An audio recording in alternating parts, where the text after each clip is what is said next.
Hello and welcome to Earthcast, a platform for discussions about bridging the resource gap between people and planet. This is episode 2 from the season Social Enterprise Stories, co-hosted with Delicia Govender from Push Local Ventures. We are excited to be interviewing Chief Etienne Davids, the co-founder of SpringBean Media, a proudly indigenous Khoi and San social entrepreneurship enterprise. This is a collaboration between Delicia and myself, Push Local Ventures and Earthcast, and we have Chief Etienne Davids joining us today.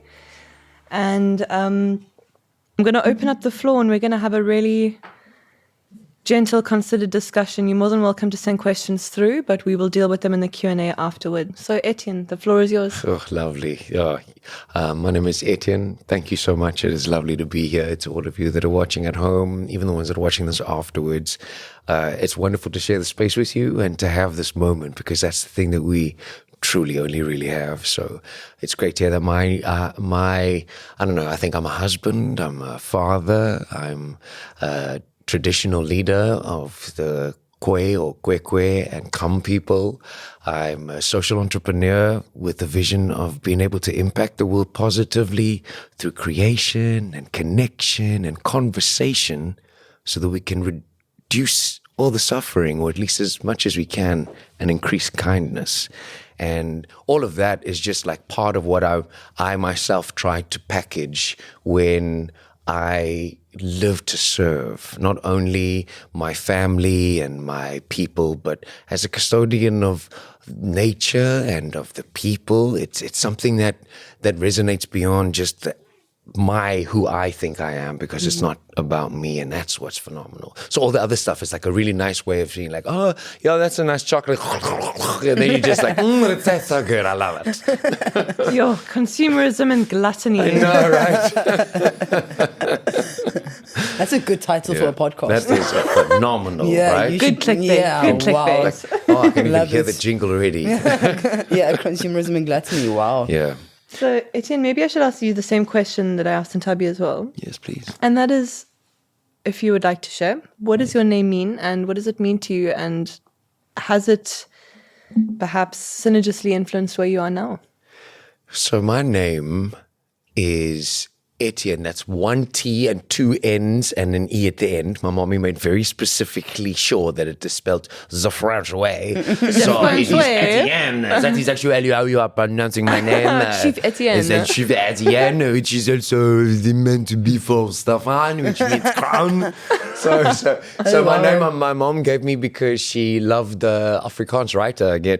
So she loved Etienne. So the significance it has for me is that it was the first gift my parents gave me, and it was something that I didn't really understand. Goosebumps. Or Again. Yeah, and it's you see the complication.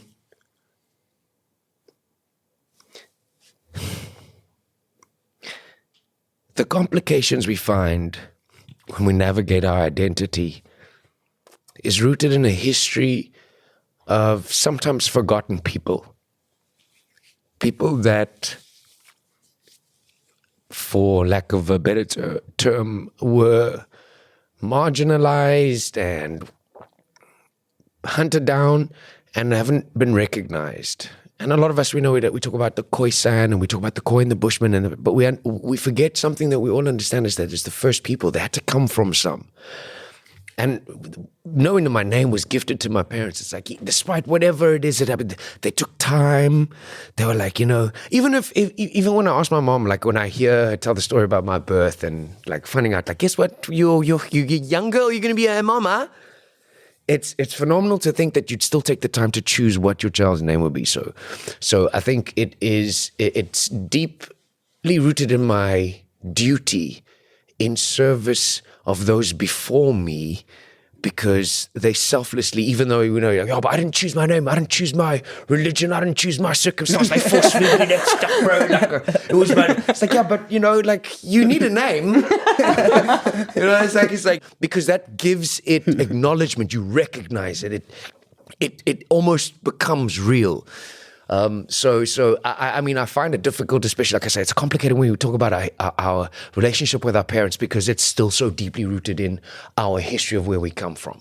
But it's good for me. It's been great for me. It's helped me, especially when I was navigating sort of like corporate space, because I'm a very well articulated brown man with a bit of an education. Yes, boy. And I'm not afraid of a challenge, and I'm ready to work. And it's my inquisitive mind, and the fact that I don't understand it entirely, and then I lean into my intuition that allows me to... we were talking about intuition. Yeah, right? That allows me to sort of like navigate these spaces where I even find myself, I'm like, hey, listen, myself...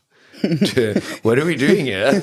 How did we get here? And then it's this huge revelation, and like in those spaces where I go to operate, like Etienne, the way somebody mispronounces it, it's like a way to they say, well, you see, my name is actually from it breaks that connection to what somebody might have pre-positioned as an idea of who I might be just by who they see. I mean, I'm very...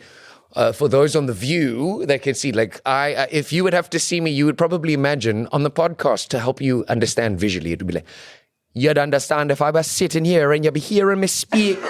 And Olivia, I'm grateful. I give them an opportunity and for thee. Definitely what I'm expecting because from you. of the fact that I have 1000%. dreadlocks. And like the disassociation because of the lost knowledge that, the bushmen, the sand people, I mean, this is part of the same. It's not just always, and then it's like, oh, now I got an opportunity to be like, I am not just what you think I am. Yeah, I can actually introduce myself. So, I'm grateful to my parents for that name. So I just keep carrying it, even if it's ATM. Sometimes I'm like, yes, ATM, my comrade. But my surname is Zero Balance.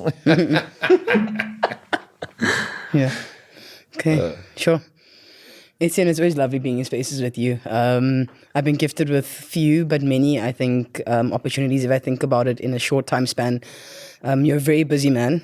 I mean, from being a chief to being a husband, a dad, running a business, giving a lot of your time to the young people that you do in our communities.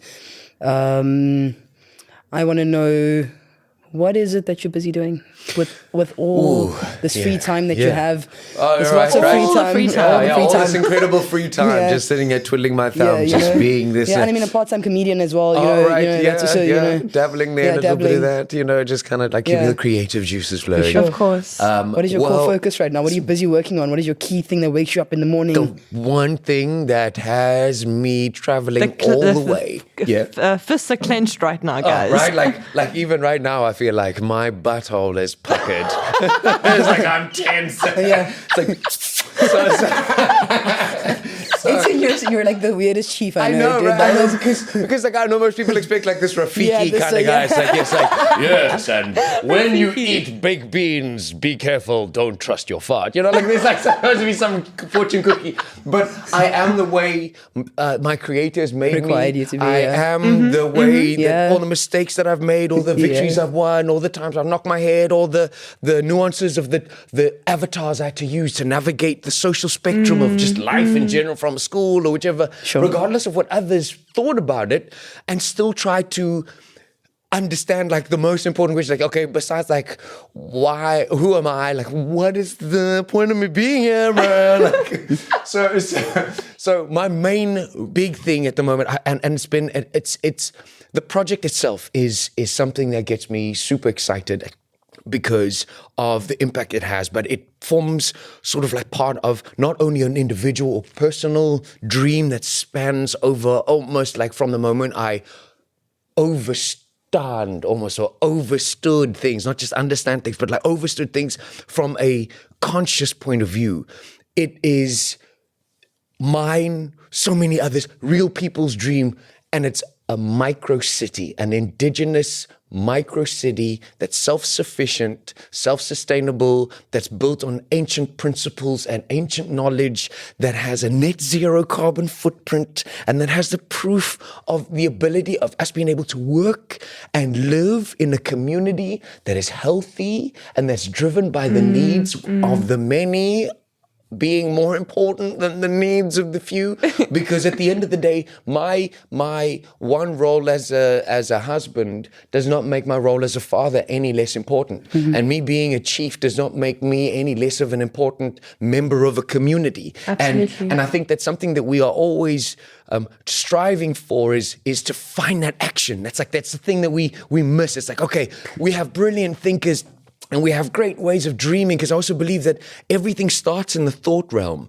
Everything started in the thought realm. That's why there's so much emphasis put on having a healthy body and spending time with your mind and trying to lean into spirituality, whatever that means to you. Like, don't let the definition of what that means to someone else rob you of your opportunity to discover it, because you're only using that as a sort of like a guide. It's like, so check out, I've never heard of this spirit, what's the stuff? What's the thing called? Let's go stop off there by that Jesus fella. I kind of heard he's got like some great PR, and marketing. Him and Coca-Cola, they're like this, but it starts there. And so like this micro city stands as a testament to the durability, the perseverance, the grit, and the intuition, leaning into that which is beyond oneself, that is about more than just what I can benefit, and that can stand the test of time, so that those that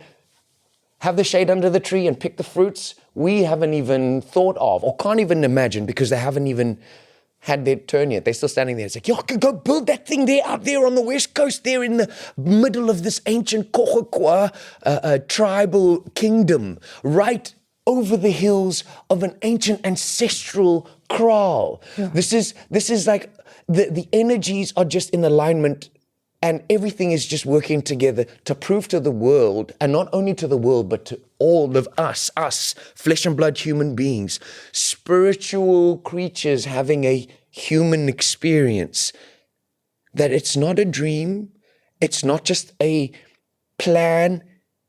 Even if you just bring a spoon, you're the one that we're going to be able to use to then stir my tea. Because we've got the cups, here's a cup for you. And that's exactly what that will be able to prove, that we can do things so much greater than ourselves when we do them together. And what we also hope to try to do is to try to bring a huge element of empowerment and also recognition, because that's what actually ultimately what I want. People ask me, like, so why are you here? Why the yeah. What's a like And that's a weapon.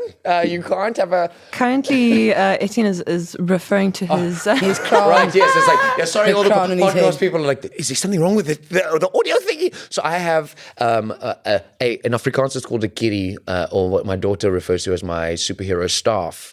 That was given to me at my initiation. It's made out of eucalyptus tree, and it's handcrafted, and it's got its own significant story. We'll share a photo of that on the social. So don't just listen to this on the podcast and watch it. Just go and look at Push Local Ventures. Go look for Olivia, Taylor, and go look at across all the social platforms, because we'll share multiple different types of media with you, because that's also the one real important part of this micro city, is that it's multifaceted. It shows you that it's not complex. We can simplify it by going back to just like the basic principles. But when somebody identifies me as just, what does it mean if I'm a chief? Just because I have a kiri or a springbok feliki as a headband dress?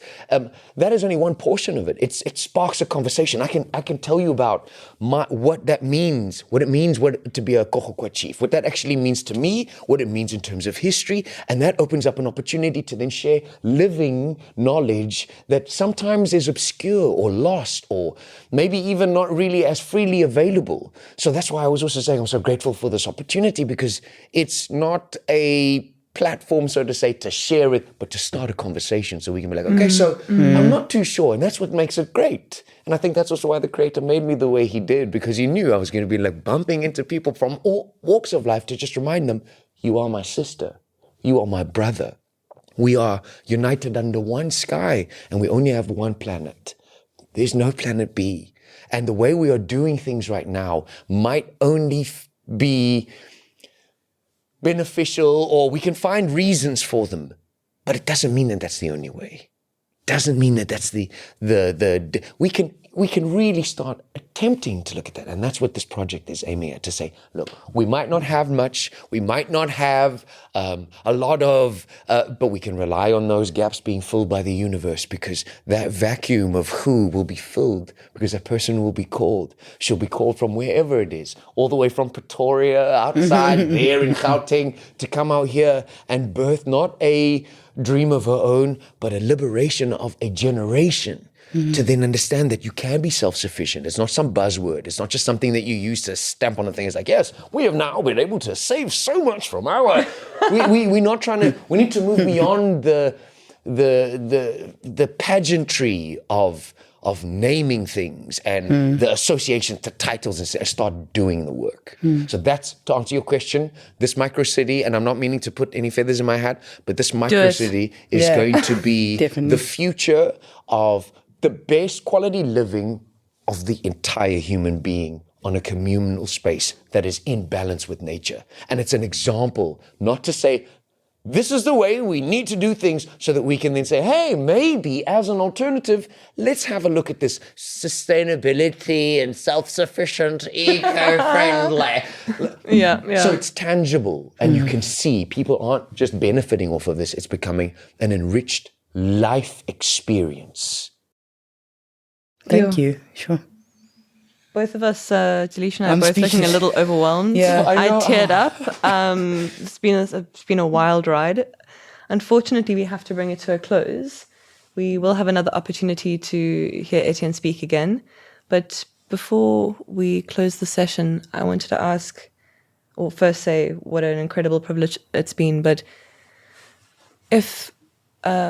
given your expertise and your experience and the discussion that we've had, what question haven't I asked, and what about your story would you like to share with the audience?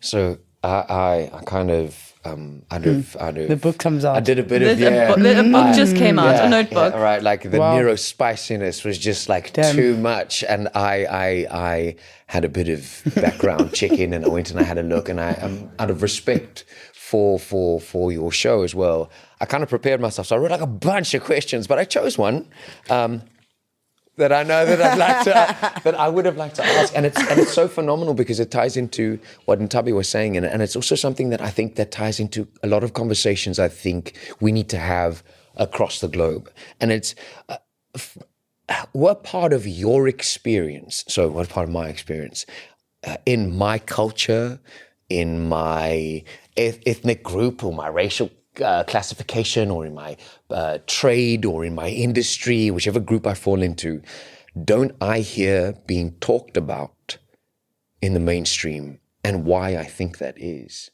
So to answer this question, I think that one of the most important things that gets kept out of the main dialogue or mainstream conversation is the fact that there is no acceptance of the fact that we, as the indigenous people, if we rely on empirical evidence and we all accept that the cradle of mankind is here, and we know that we're not just dating things based on, okay, well, this is when we have history.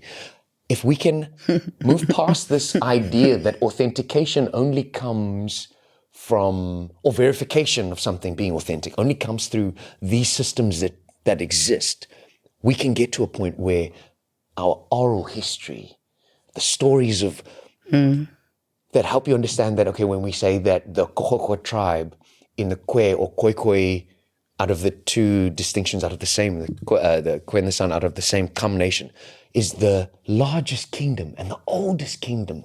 That history is dated from pre-1400. Talking about trading and international, we're talking about a very sophisticated civilization, but that is still just framed within the context of a savior complex, where it was a civilization or civilizing that happened through. And I think this is where it's interesting, because I'm not taking speaking on behalf of all people, but I think it's important to then take a stance myself, because if I don't stand for something, I'll fall for anything. I think that's where it's important to have this distinction around what spirituality means to you, because if we say that according to the belief of those who came from European descent to Africa to Africa, forget the Khoi and some people, to Africa. If we're saying that the principle on a spiritual level is that we are the custodians of the people and of the planet, was it that the people, indigenous people, had arrived at this conclusion, but because they stayed in balance with nature, they were seen as uncivilized, and that the colonizers that brought the same message of we are the custodians of the people and the planet saw us as uncivilized, and it's that misunderstanding is where we didn't find an opportunity that was created for us to benefit together and to be the custodians of all the people and of the actual planet. And we can't have those conversations. We can't have the conversations around the identity of colored people who are the descendants of the indigenous Khoi and San, or the Kam people. We can't have the conversation around slavery. We can't have the conversation around, because of the fact that we have so much pain and so much suffering.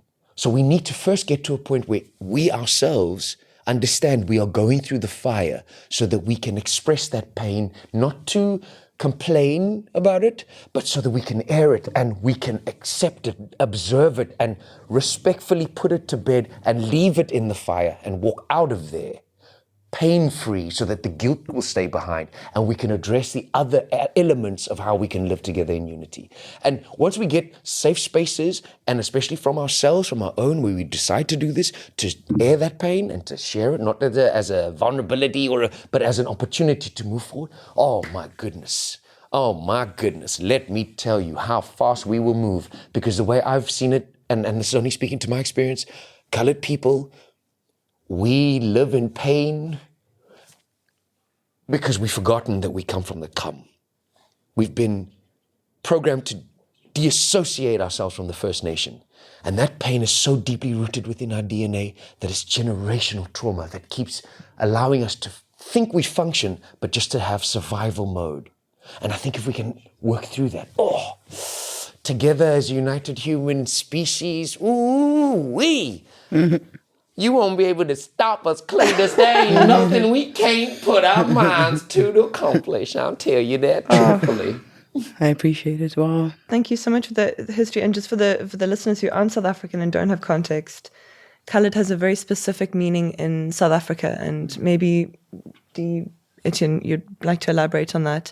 But also to let you know that we're running out of time. True, yes. So after we've quickly answered this, maybe if we can, in 30 seconds each, we've got a few questions that have come through. True. And then we're going to invite Ntabi to come sit right between us. Perfect. Yeah. Between Delicia and myself, and answer your questions. Yeah, so I'd love to give it to Dee, please, if you would. Wow, thank you. That was a big responsibility.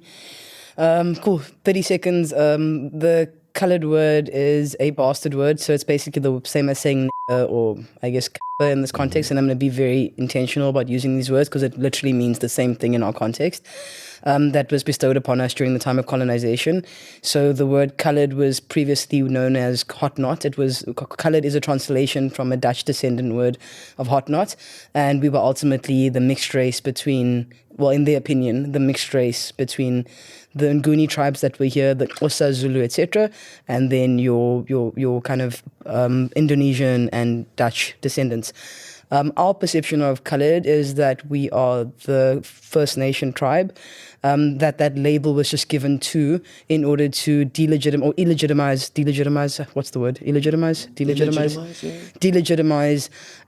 the First Nation people. So instead of calling them Bushmen, it was easier to say you're colored because then we could then just basically bastardize you and leave you out of the conversation. And you can put everyone into if you're non-white, you're in a they group. Yeah, you're just this, So I think that's what it is today. And thank you so much, Dee. Thanks for explaining that. Just add a little bit also from the indigenous perspective, even within the Khoi and the San tribes, there are sub-tribes and stuff. So it's a lot more diverse. It's not just as sort of like dualistic or binary as just like, okay, Khoi and San. It's like there's sub-tribes and there's families and there's like it's rich. It's a rich tapestry. So just to then bundle everybody as colored, it is literally just a method of control and a means of segregation and oppression. And I mean, we cannot allow, but that's for another day. We can't. Guys, this is for podcast. This is a whole season that we need to unpack this in. Thank you for your vulnerability and thank you for explaining that. Okay, hands, thank you. And so in closing, What a privilege. Thank you so much for having you. It's an honor. Thank you. I'm humbled. I have to say that for the edit for the podcast. Yeah. I promise it was genuine. No, of course. I can feel it. I mean, we already shared energy. Thank you for joining us for episode 2 on social enterprise stories. Keep an eye out for episode 3, where Chief Etienne Davids, as well as Ntabiseng Msingata from episode 1, will answer questions from the Q&A from the Mandela Day livestream. We'll hear about how the government and other organizations may act as enablers or barriers to these trailblazers.